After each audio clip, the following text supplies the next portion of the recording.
وہ جو اقبال نے کہا نا کہ لے گئے تسلیس کے فرزند میراث خلیل، کشت بنیاد کلیسا بن گئی خاک حجاز۔ تسلیس کے فرزند میراث خلیل لے گئے تھے، بیت المقدس ان کے کروسیڈرز کے قبضے میں آ گیا تھا 1099 میں، اور رہا تھا 1187 تک، 88 ایئرز۔ لے گئے تسلیس کے فرزند میراث خلیل۔ تو میراث موسوی جو تھی وہ منتقل ہو گئی محمد رسول اللہ صلی اللہ علیہ وسلم اور آپ کی امت کو۔ ان کا قبلہ کینسل، یہ قبلہ آ گیا، تو سب سے زیادہ دکھ تو انہیں تھا۔ اب جو وہاں سے کاؤنٹر ریولوشنری موومنٹ آئی ہے وہ عبداللہ ابن سبا یہودی۔ بعض لوگ آج یہ بھی کہہ دیتے ہیں کہ یہ تو ایک ایسی ہی افسانوی شخصیت ہے، کوئی اس کا وجود ہی نہیں تھا۔ بڑی زیادتی کرتے ہیں، خاص طور پر ہمارے بعض اہل تشیع یہ کہتے ہیں، حالانکہ ان کی کتابوں کے اندر درج ہے کہ حضرت علی نے عبداللہ ابن سبا اس کے 40 ساتھیوں کو آگ میں زندہ جلوایا۔ رجال کشی کے اندر دیکھ لیجیے، لکھا ہوا موجود ہے۔ لیکن چونکہ کچھ لوگوں نے شیعیت کے لیے لفظ سبائیت استعمال کرنا شروع کر دیا، اس لیے وہ ڈیفنس میں کہتے نہیں نہیں، سبا تو یہ تو افسانوی شخصیت ہے، سبا کوئی تھا ہی نہیں عبداللہ ابن سبا۔ نہیں، عبداللہ ابن سبا ایک شخص تھا یہودی، وہ اسلام کا لبادہ اوڑھ کر آ گیا دارالاسلام میں، حضرت عثمان رضی اللہ تعالیٰ عنہ کا عہد۔ اور ایک مغالطہ میں چاہتا ہوں کہ ان دی فرسٹ انسٹنس دفع کر دوں۔ عام طور پر اتنی غلط طریقے سے تاریخ بیان ہوئی ہے کہ حضرت عثمان کے عہد خلافت کو سمجھتے ہیں پورا کا پورا عہد خلافت غالباً فتنوں ہی کے اندر تھا اور اختلافات ہی تھے اور خانہ جنگ۔ معاذ اللہ، ایسا نہیں تھا۔ طویل ترین دور جو ہے دور خلافت حضرت عثمان کا ہے، 12 سال۔ حضرت ابوبکر کے 2.5 سال، حضرت عمر کے 10 سال، دونوں کو جمع کریں گے تو عثمان کا، اور اس میں 10 سال بالکل اسی شان کے ہیں جو حضرت عمر کے خلافت کے شان ہے، کوئی اختلاف نہیں۔ اور فتوحات کا دائرہ بڑھتا چلا جا رہا ہے، تھمتا نہ تھا کسی سے سیل رواں ہمارا۔ اس کے آخری ایام میں یہ شخص آیا اور اس نے ایک تو یہ کیا کہ پرانی جو قبائلی عصبیت تھی اس کو زندہ کیا۔ خلافت تو بنو ہاشم کا حق ہے، محمد ہاشمی تھے صلی اللہ علیہ وسلم۔ ہاؤ کم یہ ایک بنو امیہ کا شخص کیسے بیٹھا ہے؟ دیکھیے اس شخص نے کتنا انتظار کیا۔ حضرت ابوبکر بنو امیہ میں سے نہیں تھے، لہذا یہ فتنہ اس کے خلاف نہیں ہو سکتا تھا، کیونکہ چشمک جو تھی وہ بنو امیہ اور بنو ہاشم کی تھی، بڑی پرانی تھی۔ یہ بڑے برابر کے یہ دو کلینز جو تھے مد مقابل تھے ایک دوسرے کے، باقی چھوٹے قبیلے تھے، بنو تیم ہیں، بنو عدی ہیں، لیکن مقابلہ تھا بنو امیہ اور بنو ہاشم کا۔ حضرت ابوبکر بنو تیم میں سے، حضرت عمر بنو عدی میں سے، بنو امیہ میں سے حضرت عثمان۔ اب اس کو موقع ملا، اب آیا یہ اموی، یہ بن گیا۔ یہ سب غاصب ہیں، ابوبکر بھی، عمر بھی، عثمان بھی۔ خلافت پہلے دن سے علی کی ہے اور اس کو ملنی چاہیے۔ اس سے آگے بڑھ کر، اور علی تو خدا ہے، انکارنیٹ، گاڈ انکارنیٹ، یہ اس کا عقیدہ جس نے پھیلایا۔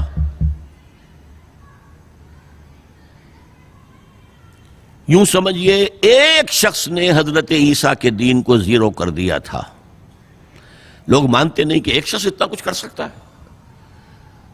یہودی اور سازشی ذہن، ان کی صلاحیت اور ذہانت۔ ایک شخص تھا پال، حضرت عیسیٰ کو خدا کا بیٹا بنانے والا، وہ توحید ختم، تسلیس آ گئی۔ شریعت کو ختم کرنے والا وہ حضرت عیسیٰ کہہ کر گئے تھے تم پر شریعت موسوی نافذ رہے گی، اس نے کہا نہیں، ایبروگیٹڈ، نو شریعہ۔ نمبر 3، حضرت عیسیٰ نے کہا تھا تمہیں تبلیغ کرنی ہے صرف یہودیوں تک۔ I have been sent only in search of the lost sheep of the house of Israel۔ میں صرف اسرائیل کے گھرانے کی کھوئی ہوئی بھیڑوں کی تلاش میں آیا ہوں، تمہیں باہر تبلیغ نہیں کرنی۔ اس نے تبلیغ کا دائرہ وسیع کیا۔ وہ دین مسیحیت ختم وہ دین پولزم ہے جو چلا ہے اس کے بعد. سمجھ رہے اس بات کو؟ اور یہ ڈاکٹر مائیکل ہارٹ نے بالکل صحیح لکھا ہے کہ کرسچینٹی جب تک حضرت مسیح موجود تھے وہ سوائے ایک یہودیوں کے فرقے کے اس کی کوئی اور حیثیت نہیں تھی. لیکن پال نے اسے ایک انڈیپینڈنٹ دین بنایا. ایک شخص کی کارروائی ہے یہ ساری، اور آج پوری دنیا، پوری عیسائی دنیا اسی پر ہے، تسلیس پر بھی، اور شریعت ختم، اور دعوت جو ہے کرتے پھر رہے ہیں پوری دنیا کے اندر. اسی طرح اس نے کیا، قبائلی عصبیت کو چھیڑا اور حضرت علی کا مبالغہ کیا یہ خدا ہے، اوتار، گاڈ انکارنیٹ. تیسرا کام کیا کیا کہ حضرت عثمان رضی اللہ تعالی عنہ اور ان کے جو عاملین تھے، گورنر کوفے کا ہے، گورنر شام میں دمشق میں ہے، گورنر مصر میں ہے، ان کے خلاف پروپیگنڈا شروع کیا. یہ بیت المال میں خیانت کر رہے ہیں، یہ غبن کر رہے ہیں، یہ اپنے عزیزوں کو جو ہے پال رہے ہیں، ان کو دے رہے ہیں، وہ اقربا پروری کر رہے ہیں، اور یہ کر رہے ہیں، اور ٹیکنیک کیسی عجیب. کوفے میں کوفے کے گورنر کے خلاف بات نہیں کریں گے، دمشق اور مصر کے گورنر کے خلاف بات کریں گے. اب کہاں دنیا کے پاس ذرائع تھے کہ کوئی ویریفائی کرے بھئی یہ بات صحیح ہے کہ نہیں ہے، غلط ہے؟ نہ کوئی ذرائع رسل و رسائل ہیں. اور اگر آپ کوفے میں کھڑے ہو کر عثمان نے یہ کر دیا، عثمان نے یہ کر دیا، عثمان نے یہ کر دیا، یہ کر دیا، اب کون اس کو جو ہے اس کی تحقیق کر سکے گا؟ دمشق میں گئے ہیں تو دمشق کے گورنر کے خلاف کچھ نہیں، عثمان کے خلاف، اور کوفے کے گورنر کے خلاف، اور مصر کے گورنر کے خلاف. مصر میں گئے ہیں تو اس کے خلاف کچھ نہیں، دمشق اور کوفے کے گورنر کے خلاف اور عثمان کے خلاف. اور پھر ہر طرف سے بلوائیوں کو لا کر گھیراؤ کر لیا حضرت عثمان کے گھر کا. یہ تحریک ہے جو بہت زبردست کامیابی سے ہمکنار ہوئی. یہودی سازش. اب تمام صحابہ کہہ رہے ہیں حضرت عثمان سے کہ آپ ہمیں موقع دیں کہ ہم ان کا سر کچل دیں. آپ فرماتے نہیں، یہ مجھ پر الزام لگا رہے ہیں نا، میں وضاحت کرتا ہوں. اپنے گھر کی چھت کے اوپر کھڑے ہو کر آپ نے کہا دیکھو یہ میں نے نہیں کیا، یہ میں نے نہیں کیا، میرے یہ احسانات بھول گئے ہو. حضرت علی نے مسجد نبوی میں کھڑے ہو کر جتنے الزامات لگائے تھے ان سب کی طرف سے برات کا معاملہ کیا کہ جھوٹ کہہ رہے ہو تم، عثمان پر کوئی غلطی جو ہے، کوئی خیانت ثابت نہیں. لیکن جنگ کی اجازت حضرت عثمان نہیں دے رہے. یہ میرے خون کے پیاسے ہیں نا، جب تک قتل نہیں کر لیتے جرم کہاں ہے؟ جب قتل کر لیں گے تم قصاص دے لینا. لیکن میں کسی کلمہ گو کی جان نہیں لینا چاہتا، صرف اپنی جان کے تحفظ میں. یہ ہے عزیمت کا پہاڑ.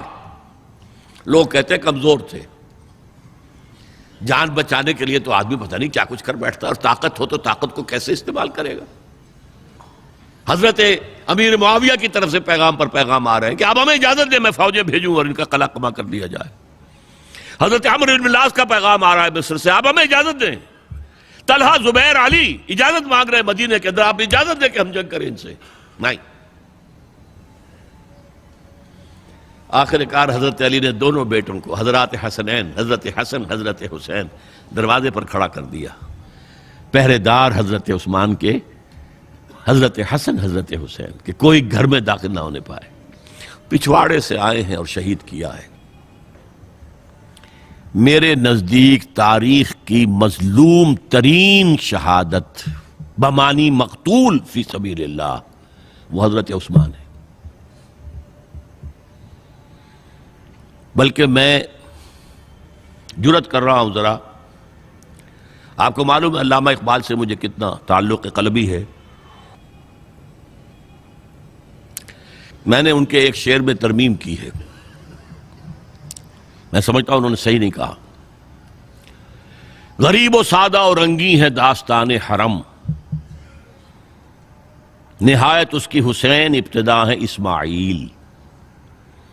حضرت اسماعیل کو اللہ تعالیٰ کے حکم سے حضرت ابراہیم ذبح کر رہے تھے نا، اور حضرت حسین ذبح کر دیے گئے. تو گویا کہ ابتدا جس کی ہوئی تھی حضرت اسماعیل سے، اس کی انتہا حسین پر ہوئی۔ میں کہتا ہوں بالکل غلط۔ ان کو ذبح کر رہا تھا خلیل اللہ، اور ان کو قتل کر رہے یزیدی اور زیادی اور کوفی۔ کوئی تقابل ہے؟